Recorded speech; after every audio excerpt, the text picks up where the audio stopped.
Estamos estamos reunidos con el único propósito de compartir la palabra de Dios.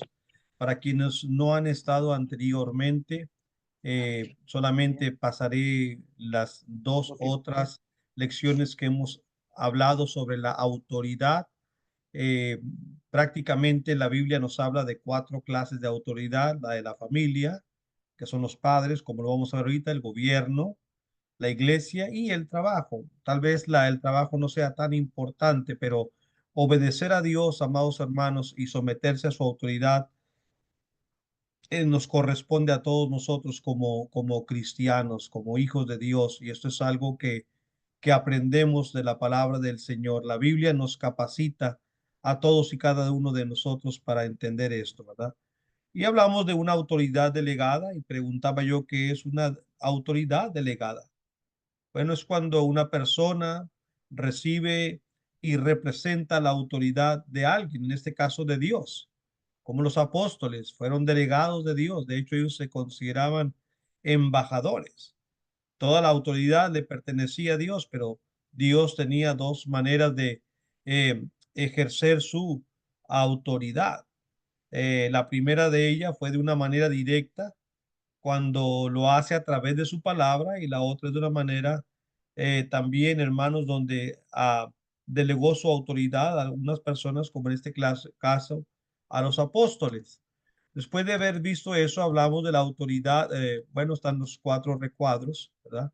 En la casa, la autoridad delegada, los padres en el hogar, tenemos autoridad de parte de Dios para instruir a nuestros hijos, para educarlos física y espiritualmente, para ver por ellos, para mantenerlos, para criarlos. A nivel iglesia están los ancianos, obispos o pastores. A falta de ellos, los predicadores hacemos lo que mejor podemos hacer, que es enseñar a través de la palabra de Dios. En un país, los gobernantes tienen senadurías, tienen el Senado, tienen congresos donde se reúnen para delegar algunas leyes, ¿verdad? Y entonces nos las hacen saber a través de la máxima autoridad, que es el presidente. Y bueno, en los trabajos, el empleador es el que manda y hay que hacerle caso, ¿verdad? Después vimos lo que era en la familia, como estábamos diciendo.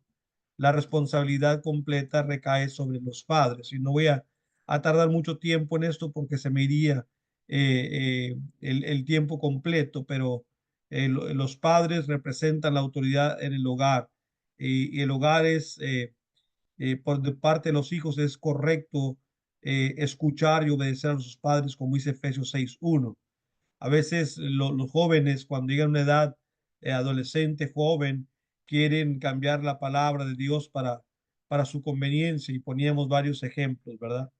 En el hogar, la esposa debe estar sujeta a su esposo, y los hijos sujetos a sus padres, a ambos, a papá y a mamá, porque lo que Dios dispuso para la familia es que el padre sea la cabeza del hogar, como dice Colosenses 3:20. Así que los hijos tienen que aprender a obedecer a sus padres, no solamente si crees que tienen la razón ellos o no, no solamente cuando se interponen a lo que quieres hacer, dicen muchos de ellos: yo no lo obedezco porque no va con lo que yo pensaba hacer. Y, o si te mandan a hacer alguna cosa, que si ellos me mandan a hacer una cosa en forma amable, entonces lo hago. Bueno, los padres son nuestros padres y ellos tienen la autoridad, y debiéramos sujetarnos a ellos, como dice la palabra del Señor. Así que hablar de la familia en su momento lo hicimos y nos llevamos una buena clase, ¿verdad? Dios ha puesto al padre como cabeza del hogar, y la esposa ama a su esposa, perdón, el padre tiene que amar a su esposa, y también tratarla como un vaso más frágil, amar a sus hijos y ser un ejemplo para ellos. El padre es el responsable ante Dios de educar a sus hijos en los caminos de Dios, obviamente. Desde el Antiguo Testamento Dios dijo esto. Una y otra vez se nos dice: maridos, amad a vuestras mujeres. Parece que nosotros queremos amar a nuestra manera y no como Dios dice. Así como Cristo amó a la iglesia. En eso estriba la diferencia de un amor del que no conoce a Dios a los que conocemos a Dios. Somos exhortados a aprender a amar a nuestra esposa como Cristo amó a la iglesia. Esa es la diferencia.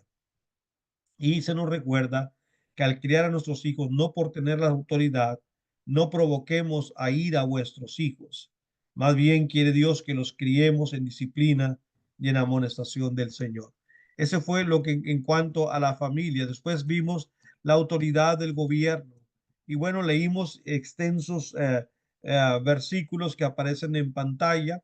En otras palabras, Jesús nos enseñó a obedecer las autoridades y vimos con lujo de detalles la razón del por qué. Especialmente cuando uno lee Romanos 13, hay bastante explicación sobre esto al estudiarla nosotros. La cadena en nuestros países son los líderes nacionales, pero ellos están sujetos incluso a Dios.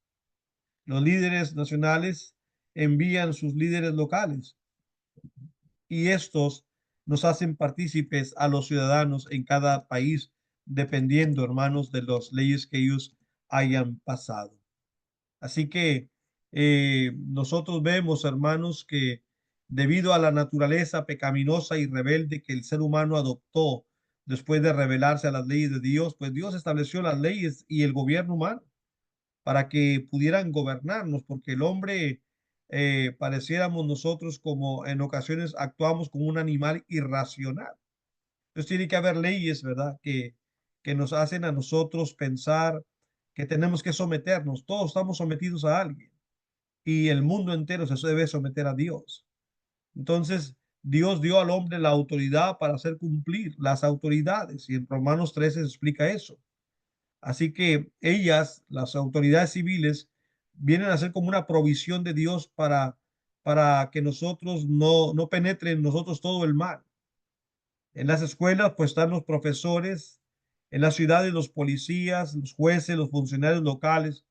Todos ellos son autoridades delegadas por Dios para servir a la ciudadanía. Los cristianos, por lo tanto, debemos ser ciudadanos que obedecen las leyes. Y ahí tenemos los versículos claves que leíamos en aquel entonces. Bueno, entonces, mis hermanos, ahora pasamos a la tercera y última clase de la autoridad. Cuando hablamos de la autoridad y vemos nosotros el rubro de la iglesia, pues tenemos que entender inmediatamente que la máxima autoridad de la iglesia no es ningún hombre, porque la iglesia no le pertenece al hombre. Y cuando hablo de iglesia, esta aparece en más de 100 ocasiones en el Nuevo Testamento. Claro que en ocasiones se traduce en distintas formas, no siempre de una manera igual. El Nuevo Testamento más que nada se escribió en el idioma griego, no en el hebreo. Entonces, la palabra que los griegos utilizaban para llamar la iglesia no es lo mismo que nosotros la utilizamos. Sí, era, por ejemplo, para una junta ciudadana, tenían su iglesia, es decir, se juntaban ciertas personas y fuera de la ciudadanía se apartaban para tener sus juntas. Ese es el concepto de la iglesia. La iglesia, hermanos, es una comunidad apartada del mundo. Los llamados fuera es la mejor traducción. Somos llamados fuera, ¿para qué? ¿Fuera de qué? Dios ha llamado a la iglesia que salga de este mundo, salid en medio de ellos, dice la escritura. Dios le dijo a Abraham, deja tu casa, tu tierra y tu parentela, sal fuera. Esa es la idea. Los que quieren servir a Dios, somos llamados por Dios a separarnos de este mundo. Y la iglesia tiene este concepto, muy diferente a lo que aprendimos cuando éramos niños, ¿verdad? Cuando mirábamos un templo, decíamos, mira la iglesia. Para nada. Estábamos completamente equivocados.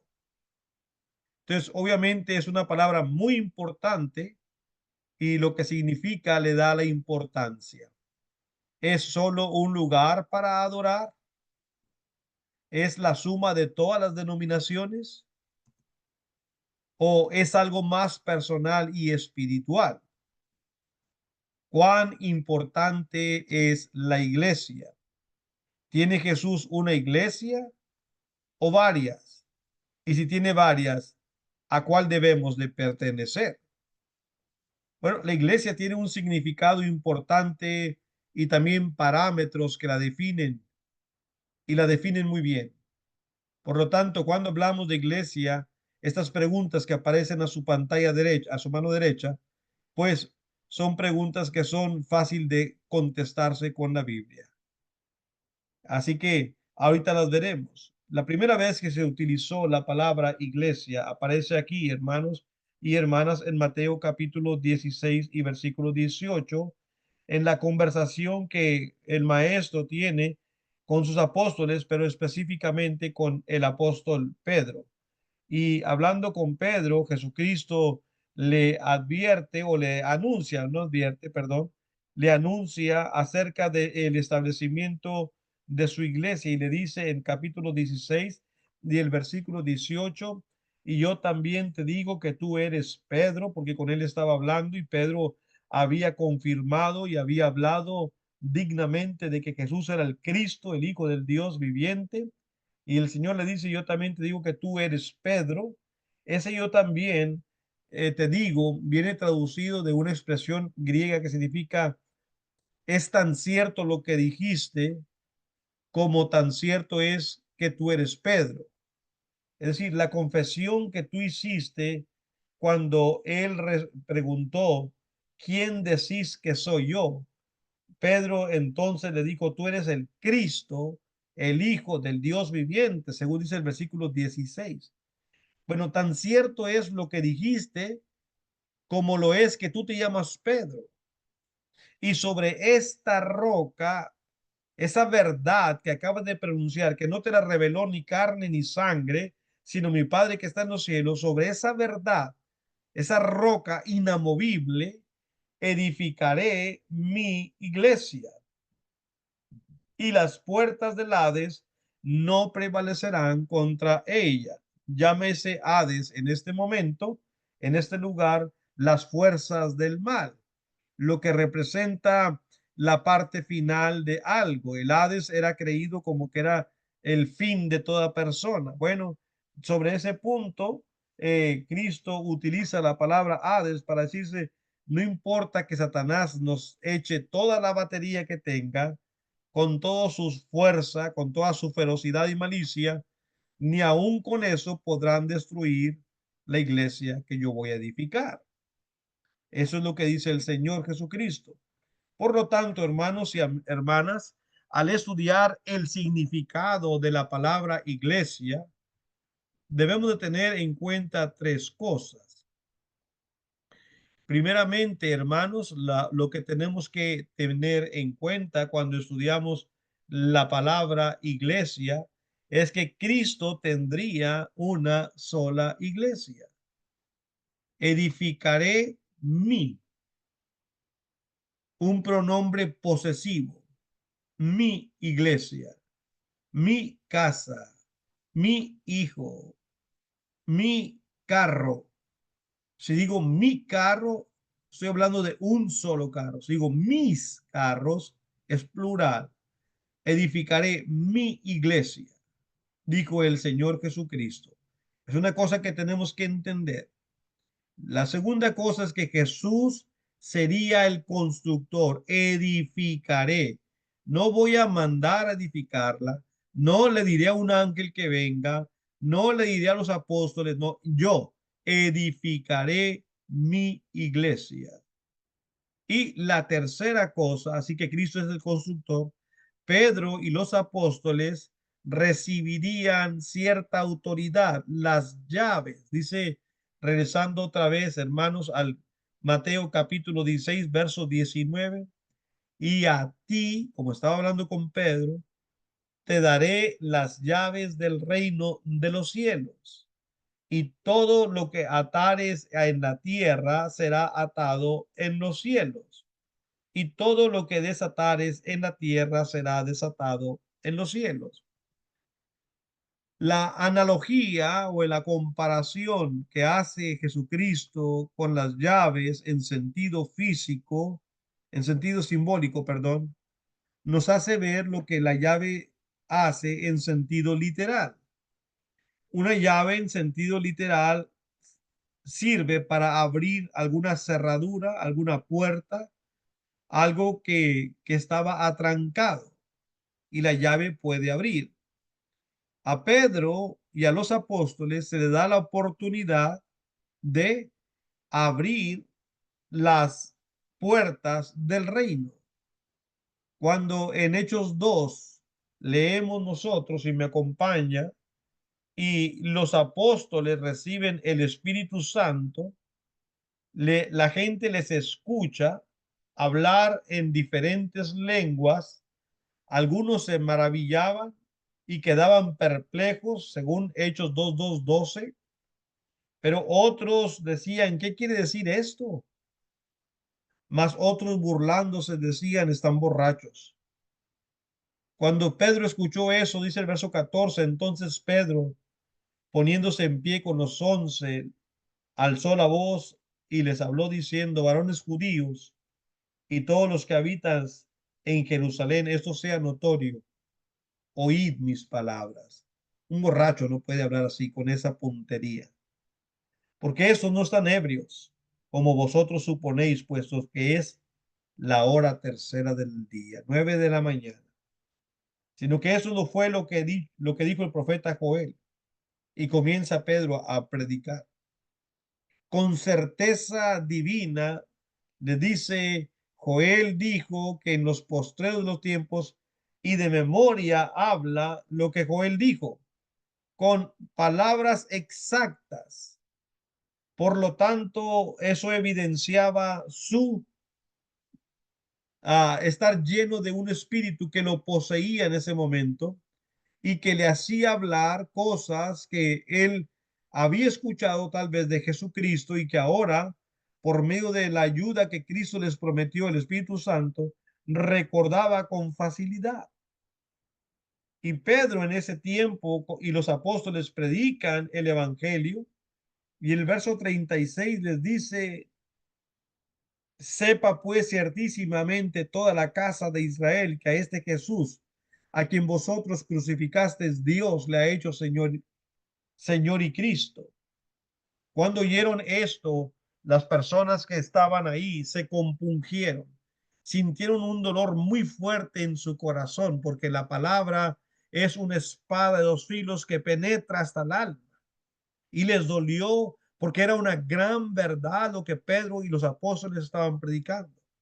Al escuchar tal verdad, preguntaron, varones hermanos, ¿qué haremos? Estamos convencidos de lo que usted dice, Señor. Entonces, bajo inspiración, los apóstoles juntamente con Pedro les dijo, arrepentíos y bautícese cada uno de vosotros en el nombre de Jesucristo para el perdón de los pecados y recibiréis el don del Espíritu Santo. Porque para vosotros es la promesa y para vuestros hijos y para todos los que están lejos, para cuantos el Señor nuestro Dios llamare. Escucha el verso 40, y con otras muchas palabras testificaba. Pedro es la punta de esta lanza que se ha afilado y se ha agudizado para partir corazones. Con estas muchas palabras testificaba y exhortaba y les decía, sed salvos de esta perversa generación. Así que los que recibieron su palabra fueron bautizados y se añadieron aquel día como 3,000 personas. La pregunta rápida es, ¿y a dónde se añadieron y quién los añadió? Bueno, dice el versículo 47, alabando a Dios y teniendo favor con todo el pueblo, y el Señor añadía cada día a la iglesia los que habían de ser salvos.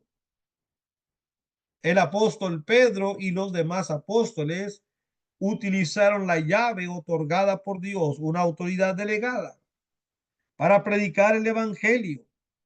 Y los apóstoles lo hicieron. Y ahora la primer cosecha, que no es coincidencia, que ocurrió en la fiesta llamada las cosechas en el día del Pentecostés. Y el Señor recoge al menos 3,000 almas y las añade. ¿Quién añade a uno a la iglesia? Dios. ¿A cuál iglesia? Pues a la única que existe. No, Cristo no edificó 100, 2, 3, 4 iglesias, solamente a la que él edificó. Cuando Dios añade, la añade a su iglesia. El hombre ha inventado multitud de denominaciones o iglesias, pero en su concepto. Iglesias del concepto divino solamente hay una, la iglesia de Cristo. Y no es un nombre, es una propiedad. No nos llamamos iglesia de Cristo, somos iglesia de Cristo. Pertenecemos a Cristo, es lo que significa. Entonces vemos aquí a los apóstoles utilizando las llaves que el Señor Jesucristo les había prometido que les daría. Por lo tanto, la palabra iglesia en la Biblia se refiere a las personas, como en este caso. Acabamos de ver tanto Hechos 2:41 y Hechos 2:47. El Señor añadía cada día a la iglesia los que habían de ser salvos. La iglesia somos personas, no es el edificio. Los llamados fuera para servir a Dios. Primera de Pedro, capítulo 2, en el versículo 9, encontramos la siguiente cita. No solamente el hermano Fabricio toma agua, pero yo también. Ya lo vi, hermano. Dice la escritura en Primera de Pedro, capítulo 2, verso 9. Dice, mas vosotros sois linaje escogido, real sacerdocio, nación santa, pueblo adquirido por Dios, para, ahí tenemos una preposición, para que anunciéis las virtudes de aquel que os llamó de las tinieblas a su luz admirable. ¿Usted cree que el mundo va a cumplir con esa tarea? Por supuesto que no. Por lo tanto, los 4 títulos previos a que comience esta preposición se los encarga a su iglesia.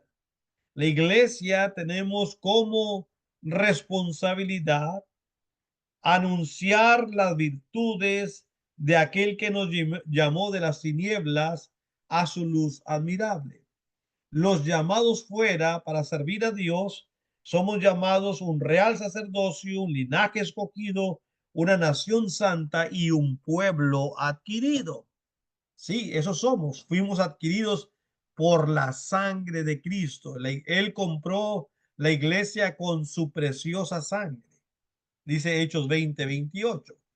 Así que la iglesia, como dije al principio, amados hermanos, se le traduce con diferentes nombres, como aquí en Colosenses. En el capítulo 3 y el versículo 13, Pablo no lo llama iglesia, pero dice el versículo 13, soportándonos unos a otros.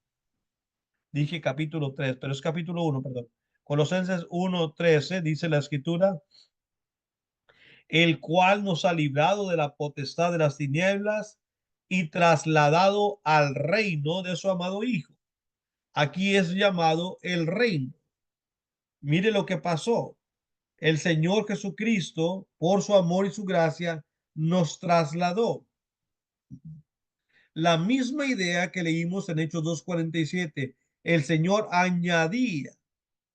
Aquí dice Pablo, el Señor nos traslada al reino. Allá Dios los añade a su iglesia. Son palabras intercambiables porque los que están en un lugar están en el otro, porque son palabras similares. También es conocida como el templo de Dios.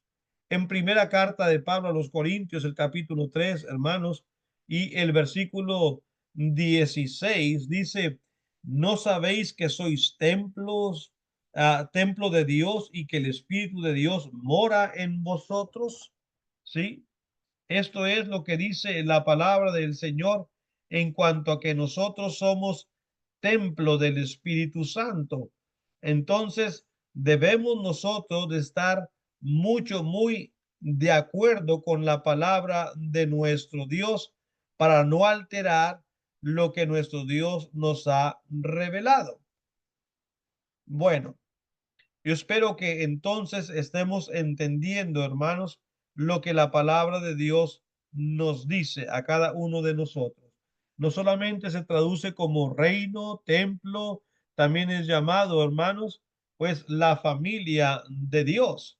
Y esto es muy importante entenderlo. En Efesios capítulo 2, versículo 19, la palabra de Dios escrita enviada por el apóstol Pablo a los hermanos en Éfeso, les dice, así que ya no sois extranjeros ni advenedizos.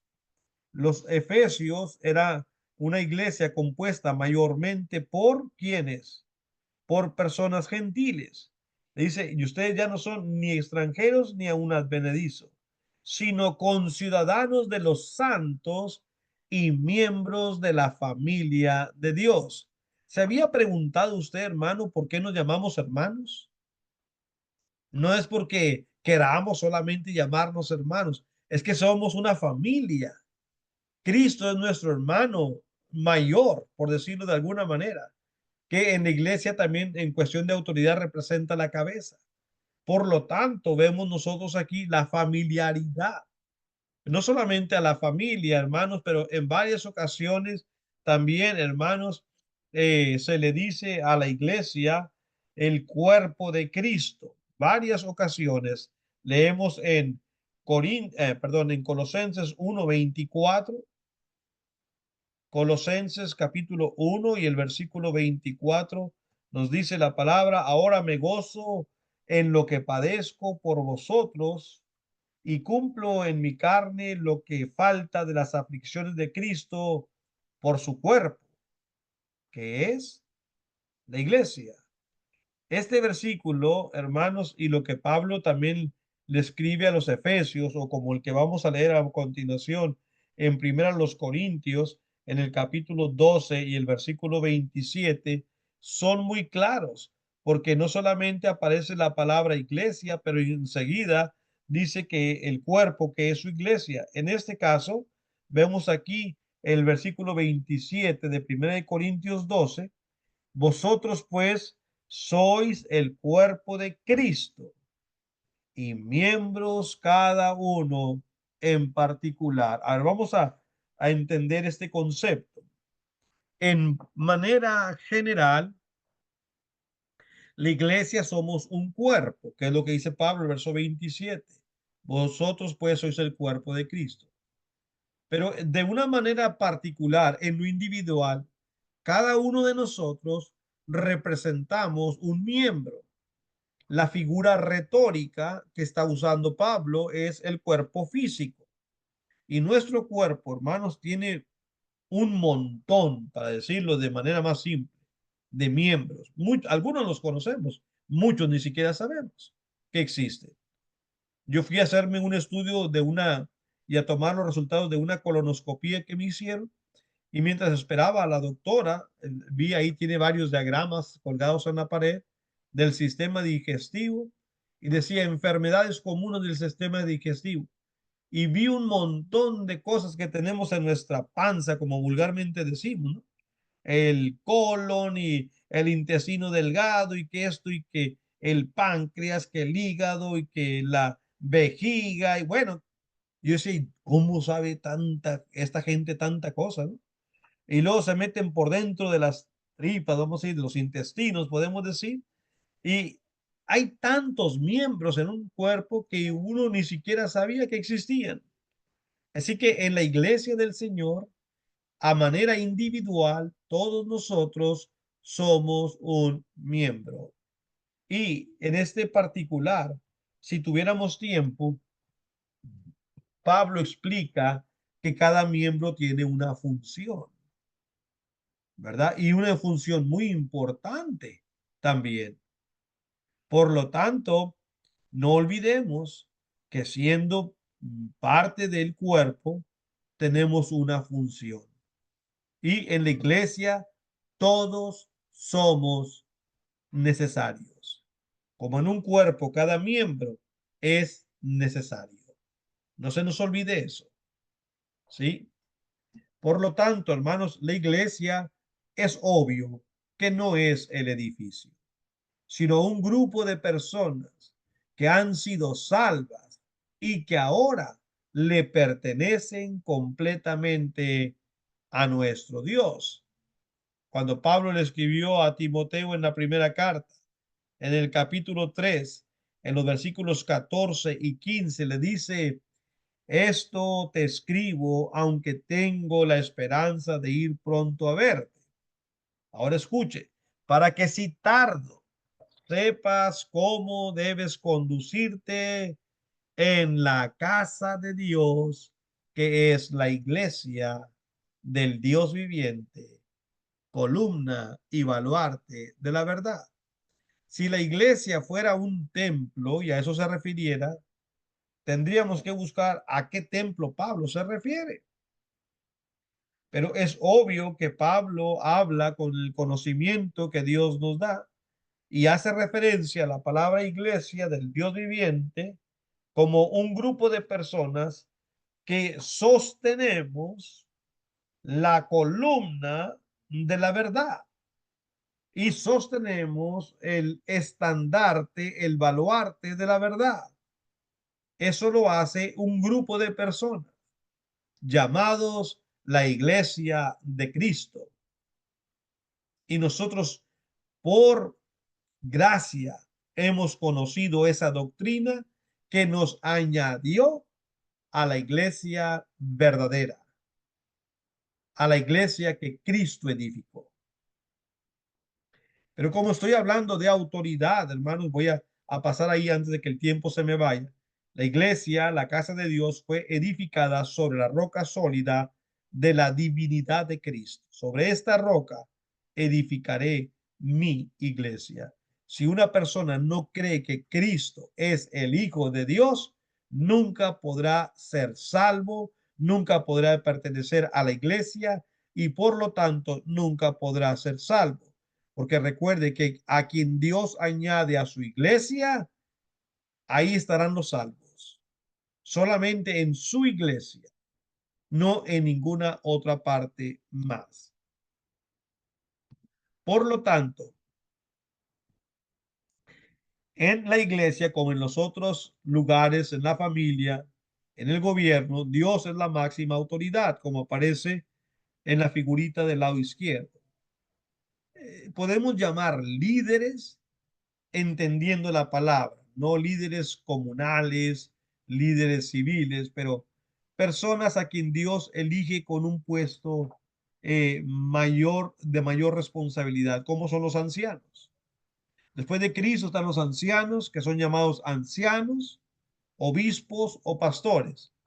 Tres términos, si tuviera el tiempo, pudiera explicarlo más ahondadamente. Tres términos que describen a la perfección el trabajo de ellos. Son supervisores, son pastores, son los encargados de alimentar a la grey y son obispos que están velando por nuestras almas, cuidan de nosotros.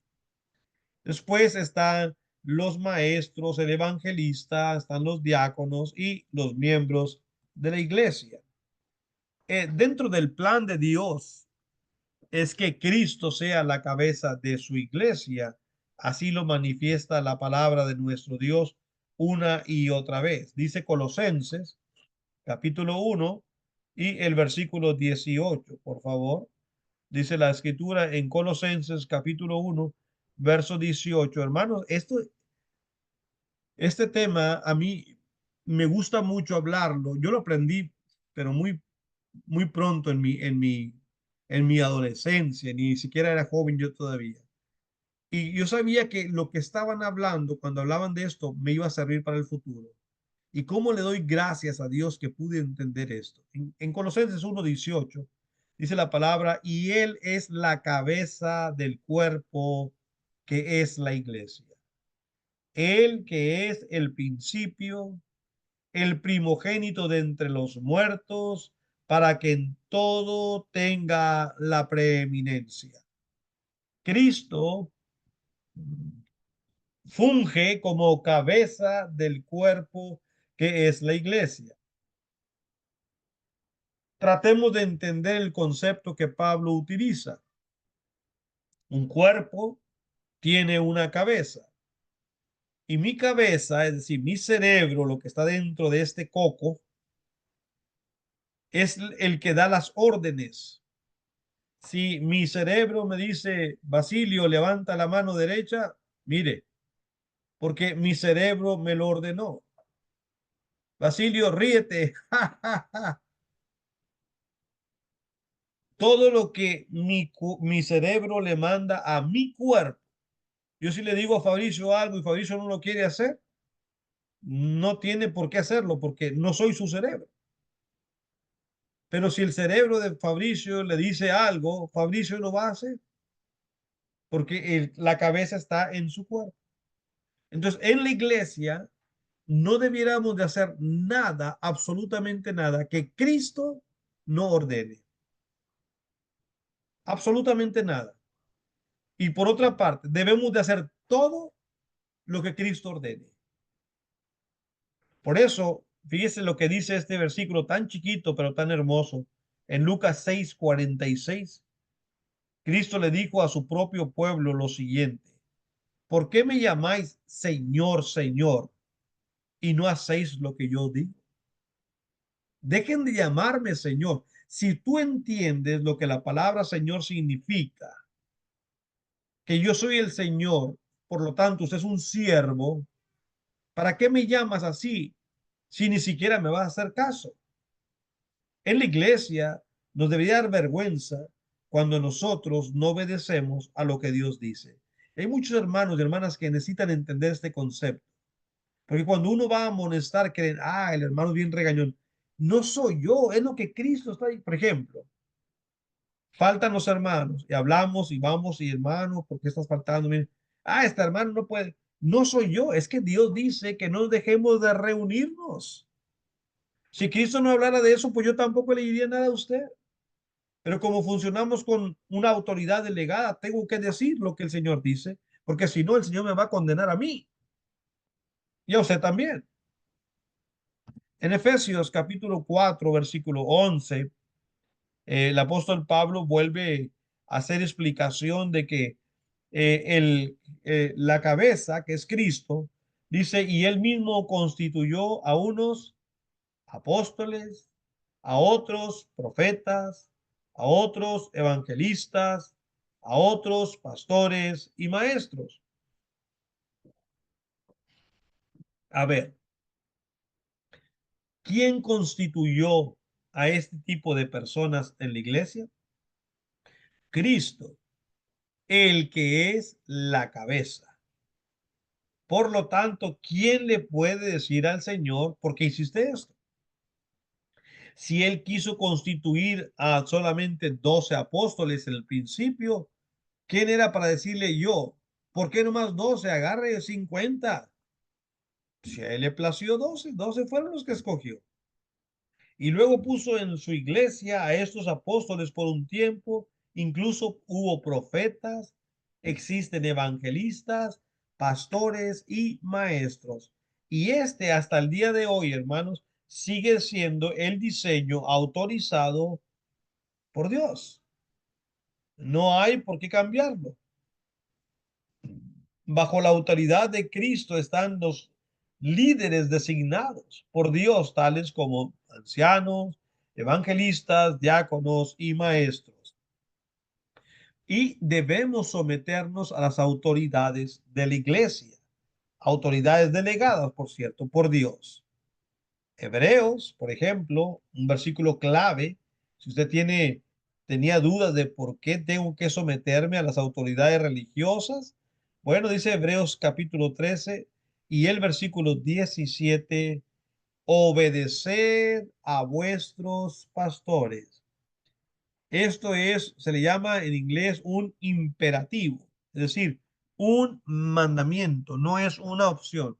Si tuviéramos nosotros ancianos en nuestra congregación o pastores u obispos, debemos de someternos a ellos. Obedeced a vuestros pastores y sujetaos a ellos. ¿Por qué? Porque ellos velan por vuestras almas, como quienes han de dar cuenta, para que lo hagan con alegría y no quejándose, porque esto no es provechoso. Así que recuerda cómo la Biblia exhorta a los hijos a obedecer a vuestros padres, porque eso es justo. Y a nosotros los ciudadanos dice que obedezcamos a las leyes terrenales. En la iglesia también dice obedezcan a sus pastores. Es la misma línea, hermanos. Dios es un Dios lleno de gracia y de mucha sabiduría. En la primera carta que escribe a Timoteo, en el capítulo 5, en los versículos 17 al 19, también se les requiere a los ancianos lo siguiente. Los ancianos que gobiernan bien sean tenidos por dignos de doble honor, mayormente los que trabajan en predicar y enseñar.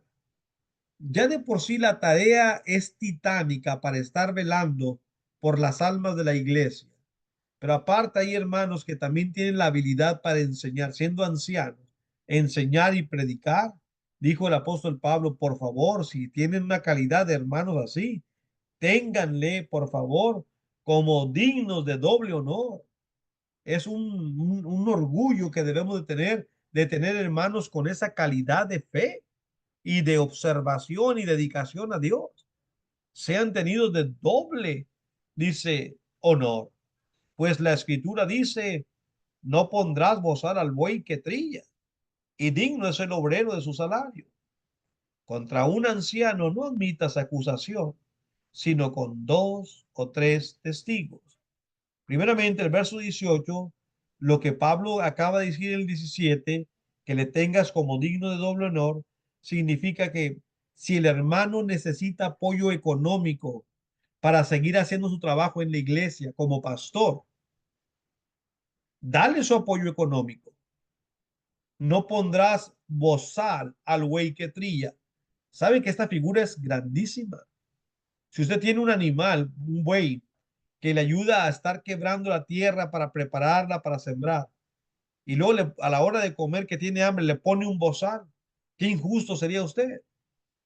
Así Pablo compara a una iglesia que tiene hermanos capacitados para enseñar, pero por ser agarrados, tacaños, codos, no quieren ayudar soportando económicamente a estos hermanos. Por eso dice Pablo, el, el, el obrero es digno de su salario. Y luego dice el 19 que contra un anciano no admita acusación. Si hubiera alguna queja contra un anciano, no es que sean intocables, como vamos a hablar el caso de Diótrefes. Diótrefes daba muchas razones para que le exhortaran, pero aun cuando se le va a exhortar, por ser un anciano, obispo o pastor, no solamente puede una persona decirle, pero debe de haber dos o tres que ven lo mismo. Este hermano se está desviando, este hermano no es constante, este hermano no ama las almas. Entonces, entre dos o tres van y le dicen, hermano, sí, usted es un anciano, pero no está viviendo con las actitudes que Dios dice. Así, pero una sola persona no puede ir a exhortarle, ¿verdad? No olvidemos que la iglesia es la representación del reino de Dios aquí en la tierra. Por lo tanto, hermanos, la iglesia debe de conducirse, sí, con un orden divino. Dice Hebreos capítulo 13, otra vez, pero el versículo 7. Hace rato leímos el verso 17. Hebreos 13, 7 dice, acordaos de vuestros pastores que os hablaron la palabra de Dios, considerad cuál haya sido el resultado de su conducta e imitad su fe. La iglesia necesitamos, hermanos, tener ancianos. Debemos nosotros de ir en busca de esos lugares. Han pasado muchos años y las iglesias hispanas seguimos todavía en pañales en cuanto a eso. Debemos de esforzarnos para que haya hermanos jóvenes que tengan ese ánimo para que cuando se casen quieran él y su esposa junto con sus hijos llegar un día a ocupar en la iglesia un puesto de anciano para poder servir mejor al Señor y a la iglesia. Así que para concluir, aquellos que tienen autoridad en la iglesia no deben imponerse al pueblo de Dios sometiéndolos a la fuerza, sino servirles y ser ejemplo para ellos. Y respecto al proceder de los ancianos, hermanos, pues la Biblia dice en Primera de Pedro 5, verso 2, apacentad la grey de Dios que está entre vosotros. Los ancianos son ancianos de una sola iglesia, ahí donde están. Ustedes son pastores de la iglesia en donde están ustedes.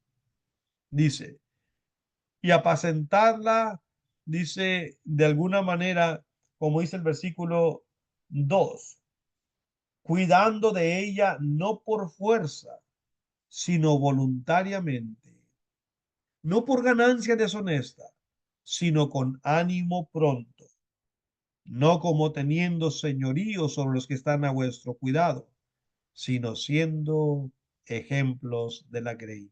Esta es la manera en que Dios quiere que los ancianos atiendan a su iglesia. El tiempo se me ha acabado, amados hermanos, y con ello también nuestra presentación en este momento. Yo agradezco a nuestro Dios y a ustedes por su gran oportunidad que me dan de presentar ante ustedes estos, para mí, bastante útiles sermones en la congregación. A mi hermano David Mora por la invitación. Gracias, Dios le bendiga y regreso la palabra a nuestro hermano. Bendiciones para todos.